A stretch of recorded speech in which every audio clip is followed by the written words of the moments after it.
Alright, some attorney generals are actually teaming up with Mexico, trying to sue United States gun manufacturers out of business.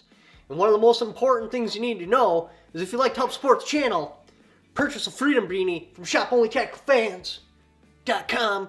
Otherwise, you can purchase the OTF patch, Only Tactical Fans patch. This particular one's embroidered with a Velcro backing. You can use this to stick directly to your Cool Kids gear. Otherwise, you can purchase any of this merchandise right here.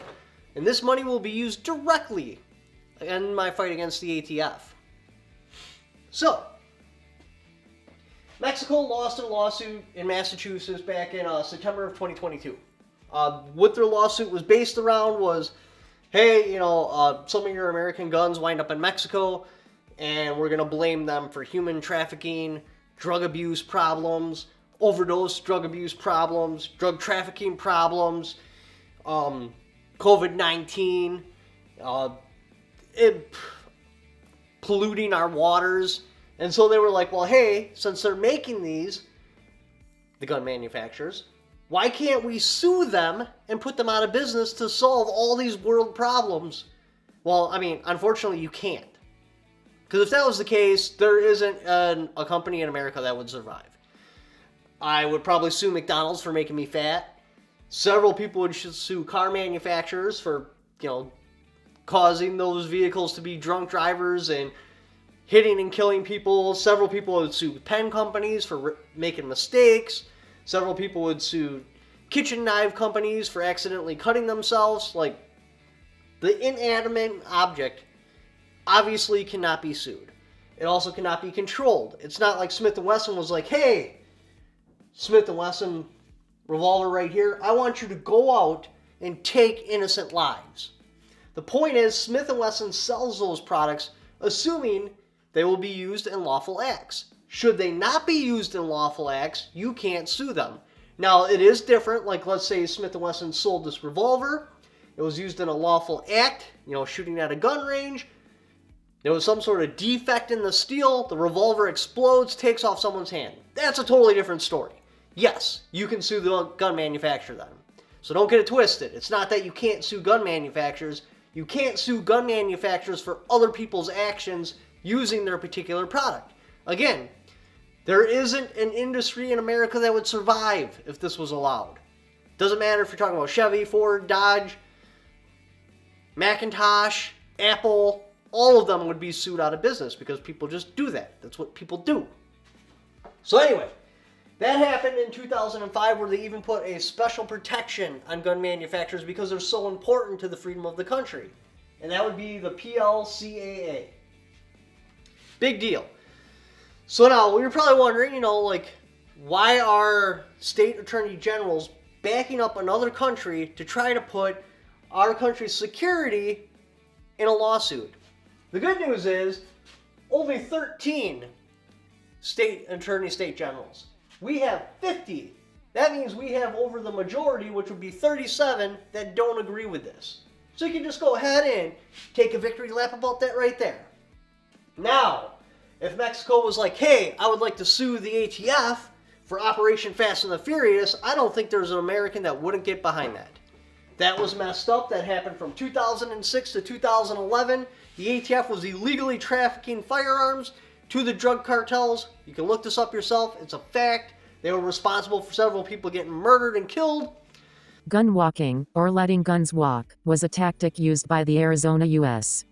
Attorney's Office and the Arizona Field Office of the United States Bureau of Alcohol, Tobacco, Firearms and Explosives ATF, which ran a series of sting operations 2-3 between 2006, 4, and 2011, 2-5. In the Tucson and Phoenix area where the ATF purposely allowed licensed firearms dealers to sell weapons to illegal straw buyers, hoping to track the guns to Mexican drug cartel leaders and arrest them.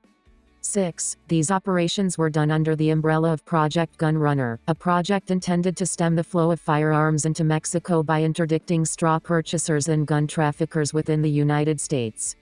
7. The Jacob Chambers case began in October 2009 and eventually became known in February 2010 as Operation Fast and Furious after agents discovered Chambers and the other suspects under investigation belonged to a car club.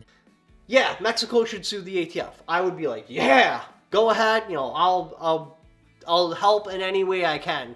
Unfortunately, the ATF, I don't even know if anybody ever even got arrested for that. And if they did it, it's because they flew under the radar of qualified immunity.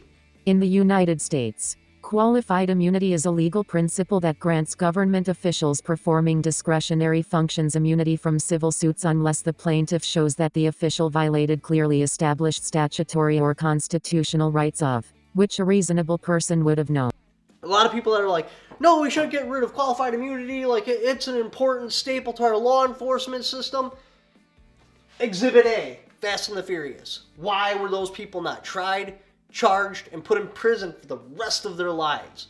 We're talking about a criminal organization, the ATF, teaming up with another criminal organization, Mexican drug cartels, and supplying them with weapons to break crimes. This isn't like a manufacturer just making a rifle and being like, this is for lawful purposes. There's nothing I can do if somebody decides to not use it for lawful purposes. This is the ATF intentionally selling Mexican drug cartels, knowing exactly what they're going to use the firearms for. They're not going to be for sports shooting. They're not going to be for competing in some 3-gun event. They're not going to be some collectible. No, they're going to be used as enforcement tools to make innocent civilians bend in a certain direction. There will most certainly be bodies on it because that's what happens with cartel weapons. So they knew this.